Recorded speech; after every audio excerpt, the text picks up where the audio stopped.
My wife left her old journal in the attic when we moved in. Curious, I opened it, but instead of childhood memories, it was full of dates, names, and one chilling sentence, only 3 left. I never considered myself the type to snoop.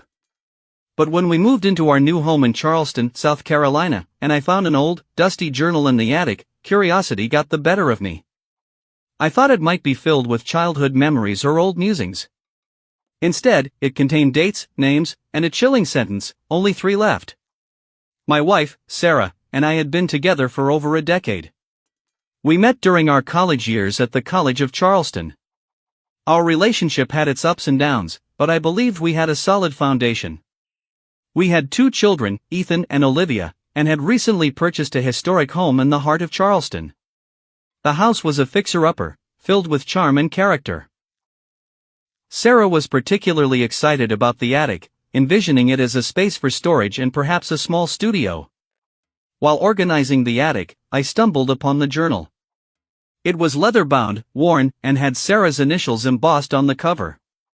I hesitated before opening it. Sarah had never mentioned keeping a journal. But my curiosity won. The first few pages were filled with entries from her teenage years, innocent anecdotes about school, friends, and dreams. As I flipped through, the entries became less frequent, and then, abruptly, they changed.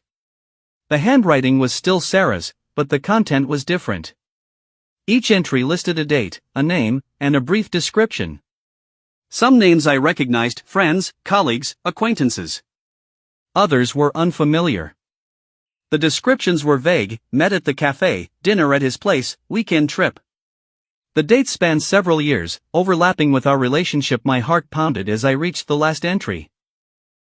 It was dated just a month before we moved, only 3 left. What did that mean? 3 what? People? Meetings? Affairs? I closed the journal, my mind racing. I needed answers. That evening, after putting the kids to bed, I confronted Sarah. I showed her the journal and asked for an explanation. Her face went pale. She took the journal from my hands, flipping through the pages. Tears welled up in her eyes. I thought I lost this, she whispered. What is this, Sarah? I demanded. Who are these people? What does only 3 left mean? She took a deep breath, avoiding my gaze. It's not what you think, she began. During a rough patch in our relationship, I started seeking validation elsewhere. It was never physical, just emotional connections. I would meet people, talk, share. It made me feel wanted. Emotional affairs? I asked, my voice trembling. She nodded. I kept track of them in the journal. The only 3 left meant I had decided to cut ties with the remaining 3 people I was in contact with. I wanted to focus on us, on our family. I felt a mix of anger, betrayal, and sadness. Why didn't you tell me? I was ashamed, she admitted. I didn't know how to face you. But I ended it. I chose you. We sat in silence for a while. The weight of her confession hung heavy between us. I knew we had a long road ahead if we were to rebuild the trust that had been broken. In the days that followed, we sought counseling.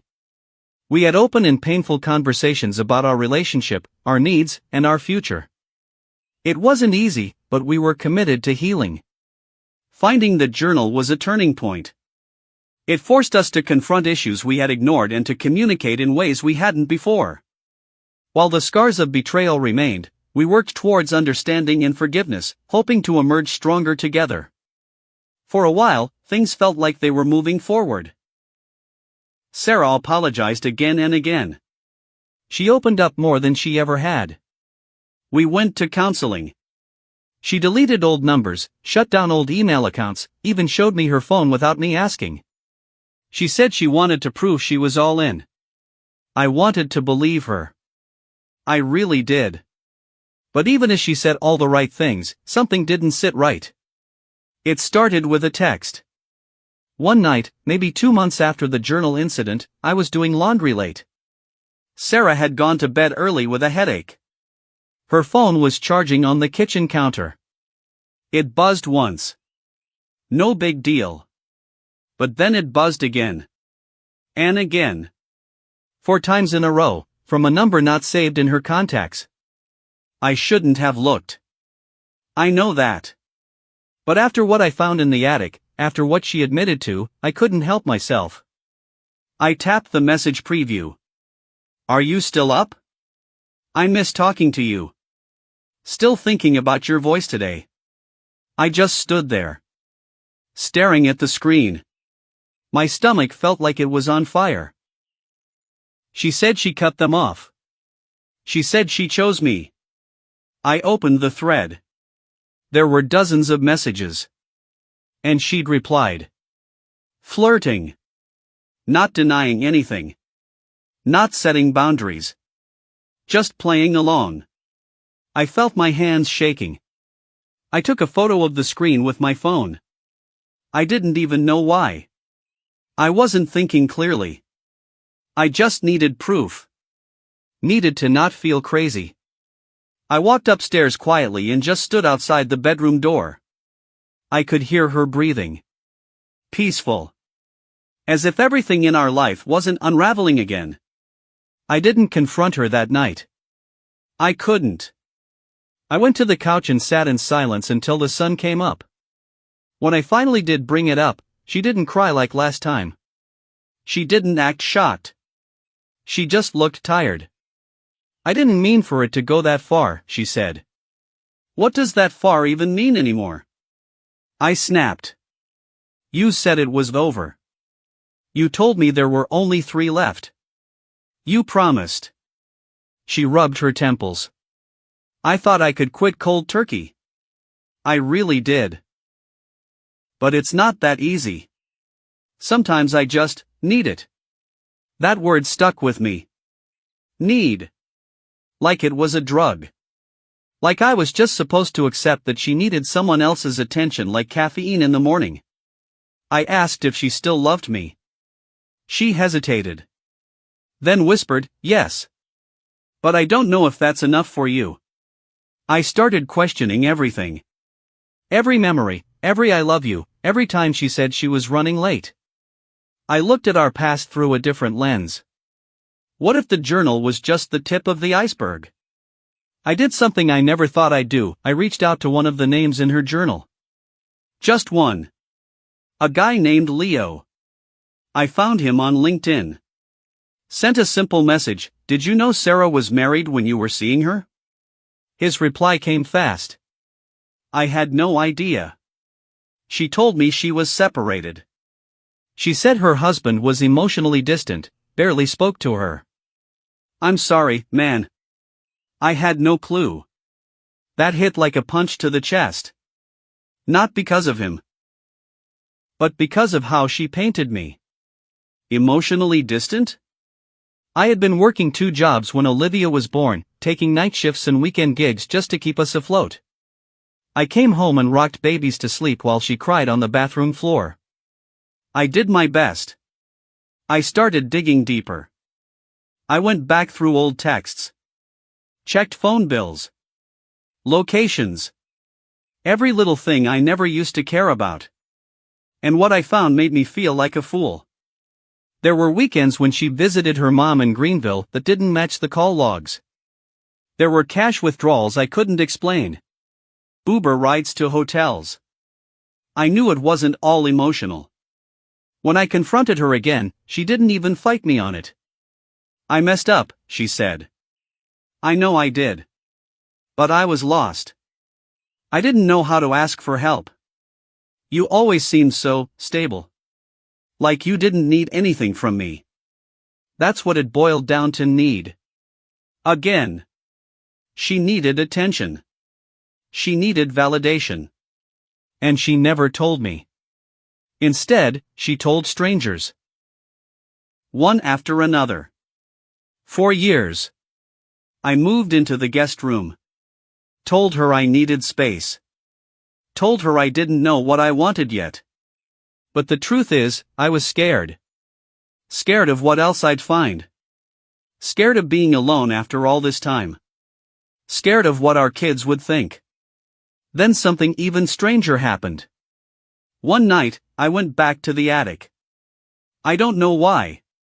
Maybe I hoped there was another journal. Maybe I thought she was hiding more. I searched behind boxes, under old blankets, in a crawlspace near the corner where the roof dipped low. That's when I saw it. A small lockbox. No key. I took it downstairs and popped it open with a screwdriver.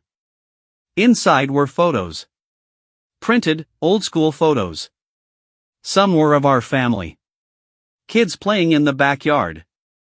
Birthday parties. Others were different. Grainy, dark, like they were taken from far away. One was of me walking into a hardware store. Another of me talking to a coworker in the parking lot. One of me sitting alone at a diner near my old job. My heart dropped. Why would she have these? I flipped them over. On the back of each one, in the corner, there were tiny red ink numbers. 1, 2, 3, 4. I counted them. There were 18. I felt sick. My mind spun with questions. Who took these? Why did she have them? Was I being watched? And then I remembered the journal. Only 3 left. I thought it was about people she was seeing. What if it wasn't? What if it was about targets? The lockbox had more. Notes. Names I didn't recognize. Places. Timelines. Some had red check marks. Some were crossed out. Something deeper was going on. And Sarah had only told me a fraction of the truth. Now I was sure this wasn't just about cheating anymore. This was something else. Something darker. And I had no idea how far down it went. I kept staring at the photos spread across the table. My own face looking back at me, caught in mundane, everyday moments. There was nothing special about them except that they existed at all. Someone had followed me. Had watched me for months. Maybe years. The handwriting on the back was Sarah's. No doubt about it. I'd seen it 100 times, on birthday cards, post-it notes on the fridge, even in the damn journal. I thought I had reached the edge of what I could handle. But I was wrong. I didn't say anything to Sarah right away. I put everything back in the box and shoved it deep under the guest bed. That whole night I lay awake, hearing every creak in the house, every car passing outside. Every time she got up to go to the bathroom, I held my breath, wondering if this would be the moment she caught me snooping again, or worse, figured out I knew more than she thought. The next day, she acted normal. Too normal. Making pancakes, asking about the kids' dentist appointments, chatting about some neighbor drama like nothing had ever happened. So I started watching her.